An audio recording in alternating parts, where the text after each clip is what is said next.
जत शहराजवळील अचकनहळ्ळी फाट्यावर आयशर आणि कार यांच्यात समोरासमोर धडक होऊन झालेल्या अपघातात राजश्री श्यामसुंदर कोळी या जागीच ठार झाल्या, तर त्यांची 2 मुले शौर्य आणि वृषभ हे गंभीर जखमी झालेत. हा अपघात मंगळवारी पहाटे 2च्या सुमारास झालाय. मूळचे धाराशिव जिल्ह्यातील तेरखेडा येथील श्यामसुंदर हे जत शहरातील एका खासगी शाळेत मुख्याध्यापक म्हणून काम करतात.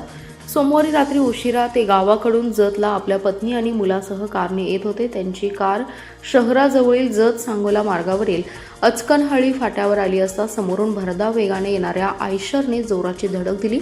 या अपघातात कारचा डाव्या बाजूचा भाग चक्काचूर झाला. यात त्यांच्या पत्नी राजश्री या जागीच ठार झाल्या, तर मुले शौर्य आणि वृषभ गंभीर जखमी झालेत. परिसरातील नागरिकांना या अपघाताची माहिती मिळताच पोलिसांना त्यांनी माहिती दिली. पोलीस तात्काळ घटनास्थळी दाखल झाले. त्यांनी जखमींना रुग्णालयात दाखल केलं. यातील एकाची प्रकृती गंभीर आहे. अपघातानंतर आयशर चालक फरार झाला असून पोलीस अधिक तपास करत आहेत. याबाबत नेताजी तानाजी कोळी यांनी फिर्याद दिली आहे.